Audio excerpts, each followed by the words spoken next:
नमस्कार दोस्तों, मैं पंकज कुमार पार्थ आपके अपने पीके पार्थ थ्योरी चैनल में एक बार स्वागत करता हूं। आज मैं लेके आया हूं साइंस में बायोलॉजी का महत्वपूर्ण प्रश्न जो आगामी सभी प्रतियोगी परीक्षाओं के लिए महत्वपूर्ण है। आइए हम इसका डिटेल देखते हैं आपके पीके पार्थ थ्योरी चैनल पे। इसमें से मैक्सिमम क्वेश्चन आपको एग्जाम में अवश्य दिखेंगे, चाहे वो रेलवे हो, एसएससी हो, बीएसएससी, सचिवालय हो, सहायक शिक्षा पदाधिकारी, सभी प्रतियोगी परीक्षा के लिए महत्वपूर्ण प्रश्न है। आइए हम इसका डिटेल देखते हैं आपके पीके पार्थ थ्योरी चैनल पे।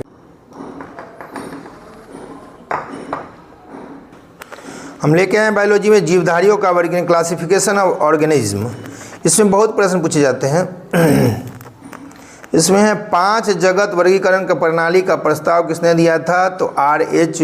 व्हिटेकर ने 1969 में दिया था, 1969 में। उसके बाद दूसरा है द्विनाम पद्धति। द्विनाम पद्धति में है बाइनोमियल नोमेनक्लेचर का विकास किसके द्वारा किया गया था? कैरोलस लीनियस के द्वारा। स्वीडन के रहने वाले थे कैरोलस लीनियस। उसके उस उत्सर्जन के लिए शुंड ग्रंथि प्रोबोसिस ग्लैंड किस संघ फाइलम के जीवों में उपस्थिति होती है? हेमिकॉर्डेटा। हेमिकॉर्डेटा में होता है। बहुकोशिकीय कवकों का शरीर किस धागे नुमा संरचनाओं से निर्मित होते हैं? तो हाइफे से होता है। घोंघा का संबंध किस संघ से है? मोलस्का से है। सरीसृप पर उभयचरों एम्फीबियंस के अध्ययन से संबंधित जीव विज्ञान की शाखा को क्या कहते हैं? हर्पेटोलॉजी कहते हैं। अष्टबाहु ऑक्टोपस किस संघ का उदाहरण है?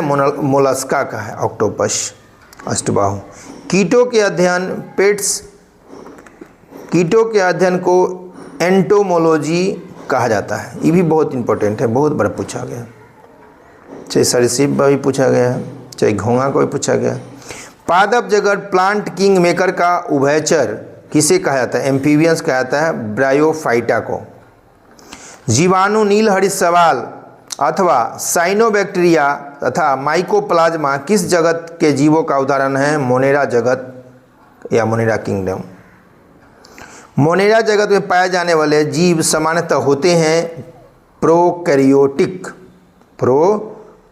होते हैं।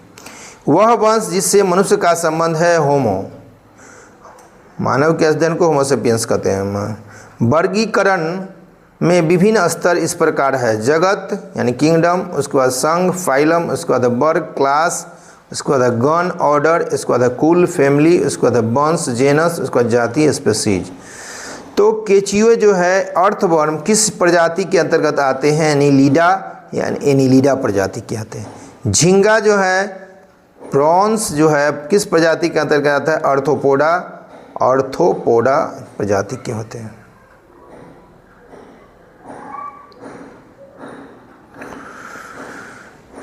विशेष रूप से निर्मित तालाबों एवं पोखरों में मछली पालन के लिए प्रयुक्त एक शब्द कौन सा है? पीसीकल्चर।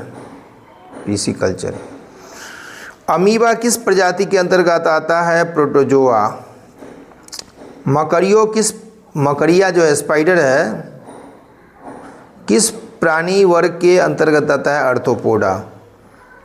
स्पंज जानवर स्पॉन्ज एनिमल्स किस प्रजाति के अंतर्गत आता है? पोडीफेरा के अंदर। रीढ़ की हड्डी वाले प्राणी कशेरुकी वर्टेब्रेट कौन सी प्रजाति के अंतर्गत आता है? कॉटेरा प्रजाति के अंतर्गत। वह कौन सा स्तनधारी जीव है जो अंडे देता है किंतु प्रत्यक्षतः बच्चे पैदा नहीं करते? एकिडना। धानी प्राणी मार्सुपियल्स क्लास के जीवों की मुख्य विशेषताएं क्या है? वे बच्चों को पेट के पास बनी धानी में रखते हैं, कॉलिन्स में रखते हैं, जिसका उदाहरण है कंगारू। डुंगोंग समुद्री गाय सी काऊ मन्नार की खाड़ी जैवमंडल संरक्षण क्षेत्र का प्रमुख जीव है। किस प्रकार के जानवरों में जबड़े नहीं होते? मिक्साइन में जबड़े नहीं होते। किस संघ में जीवों में संयुक्त खंडों में जुड़े पैर होते हैं? ऑर्थोपोडा। मकड़ी के जाले प्रोटीन से निर्मित प्राकृतिक फाइबर के बने होते हैं। मकड़ी के जाले प्रोटीन से निर्मित प्राकृतिक फाइबर के बने होते हैं। सालमन किस प्रजाति का जीव है? मछली। जेलीफिश किस संघ का जीव है? नेडेरिया। एडम्सिया समुद्री एनीमोन और पेनेट्यूला समुद्री पिक्षक आदि जीव सिलेंट्रेटा संघ के उदाहरण हैं। सिलेंट्रेटा संघ को निडेरिया संघ भी कहा जाता है। किस जलीय जानवर में पीछे चलने वाले टेंटेकल्स होते हैं? जेलीफिश। मछलियों के शरीर के कौन से भाग उन्हें जल के अंदर दिशा परिवर्तन और संतुलित बनाए रखने में सहायता करते हैं? तो पंख और पूंछ। हाइड्रा में किस प्रकार का प्रजनन रिप्रोडक्शन होता है? नवोदित यानी बडिंग। कछुए की यानी टर्टल की समान आयु होती है 200 से 300 वर्ष। मछली के समूह को क्या कहा जाता है? स्कूल या शोल कहा जाता है। मछली के समूह को स्कूल या शोल कहा जाता है। डॉल्फिन, सिंगुमार और व्हेल मछलियों को सेटासीन कहा जाता है। यदि मीठे जल की एक स्वच्छ मछली को खारे जल में रखा जाए तो उसके संभावित परिणाम क्या होंगे? मछली निर्जलीकृत होकर मर जाएगी। एक स्तनपायी जीवधारी में गैसों का आदान प्रदान होता है एल्वियोलॉजी से। पृथ्वी पर सबसे बड़ा स्तनपायी जीव कौन है? Blue whale. स्थल पर सबसे बड़ा स्तनपायी जीव कौन है? हाथी, एलिफेंट। जलीय जीवों का खाद्य स्रोत क्या होता है? पावक, पबलक। फाइटोप्लैंक्टन।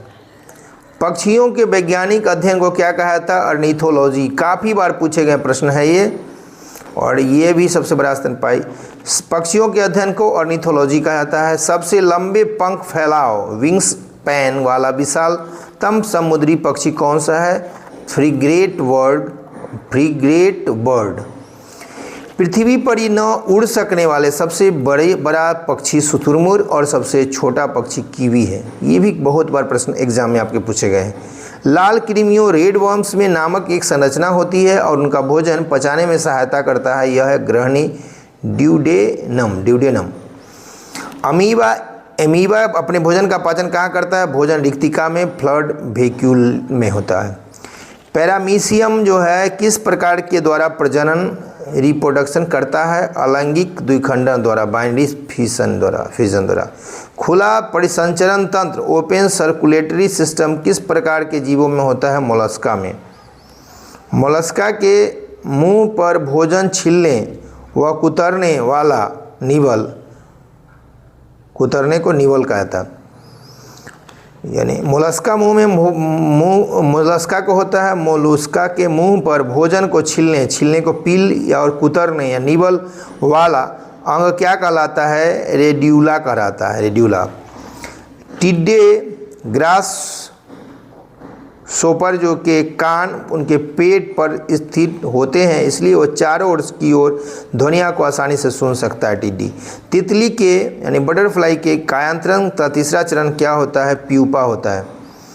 डॉल्फिन की सबसे बड़ी प्रजाति का नाम आर्काज है, जिसे किलर व्हेल भी कहते हैं।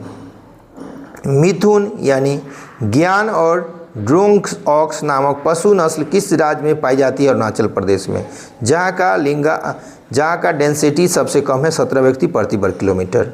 और यहाँ सबसे पहले सूर्योदय होता है अरुणाचल प्रदेश में, इसलिए उसको सनराइजिंग स्टेट कहता है। रोडेंसिया साइरस किस जीव का वैज्ञानिक नाम है? गिलहरी का। रोडेंसिया साइरस जो है गिलहरी का वैज्ञानिक नाम है।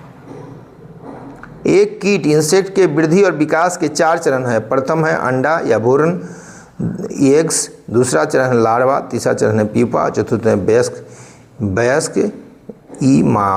इमागो।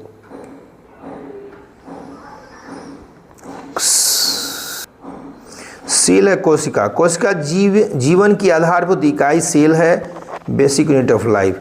कोशिका सजीवों लिविंग के जैविक क्रियाओं की एक संरचना, क्रियात्मक एवं मौलिक इकाई है जो विशिष्ट पारगम्य झिल्ली पेरियमल मेम्ब्रेन से घिरी है, जिसे प्रायः स्वजनन यानी सेल्फ रिप्रोडक्शन की क्षमता होती है। तंत्रिका कोशिका नर्व सेल मनुष्य की सबसे बड़ी कोशिका होती है। शुतुरमुर्ग पक्षी का अंडा सबसे भारी और सबसे बड़ी कोशिका है। कोशिका विज्ञान साइटोलॉजी जीव विज्ञान की वह शाखा है जो कोशिकाओं के अध्ययन से संबंधित है। कोशिका को सेल कहा जाता है। तो ये सब महत्वपूर्ण क्वेश्चन है। कोशिका की खोज डिस्कवरी ऑफ सेल, कोशिका की खोज 1665 ईस्वी में वैज्ञानिक रॉबर्ट हुक ने की थी। इसे कॉर्क के पतले टुकड़ों में मधुमक्खी के छत्ते के समान संरचनाएं हनीकॉम्ब्स स्ट्रक्चर देखी गई, जिसे कोशिका का नाम दिया गया। इसलिए रॉबर्ट हुक को कोशिका विज्ञान का जनक कहा जाता है, फादर ऑफ साइटोलॉजी। 1674 में डच वैज्ञानिक एंटोनियो वॉन लीवेनहॉक ने एक तालाब के जल में सर्वप्रथम जीवित कोशिका की खोज की और रॉबर्ट हुक द्वारा खोजी गई कोशिका मृत कोशिका थी। एक विशेष कार्य करने वाले समान कोशिका के समूह को क्या कहा जाता है? उत्तक, टिश्यूज कहा जाता है। उत्तक विज्ञान या हिस्टोलॉजी कोशिकाओं, उत्तकों और अंगों की सूक्ष्म शारीरिक संरचना माइक्रो एनाटॉमी के अध्ययन को कहा जाता है। किस कोशिका को आत्महत्या की थैली के रूप में जाता है? लाइसोसोम बहुत इंपॉर्टेंट है, ये कई बार परीक्षा में पूछे गए। जंतु कोशिका में कोशिका का अवशिष्ट निस्तारण वेस्ट डिस्पोजल अंग क्या है? लाइसोसोम है। किसने जीवन की मौलिक संगठनात्मक इकाई कोशिका के द्रव विज्ञान को परिभाषित करने के लिए जीव द्रव शब्द प्रतिपादित किया था? J.E. पुरकिंजे 1839 ईस्वी में थे। या पीके पार्थिव चैनल पे जीवधारियों का वर्गीकरण बायोलॉजी से बहुत ही महत्वपूर्ण प्रश्न थे। अब इसी के साथ याद लेते हैं। पीके पार्थिव से जुड़े रहे, लाइक सब्सक्राइब और शेयर करें ताकि अपडेट वीडियो लेके आते रहें।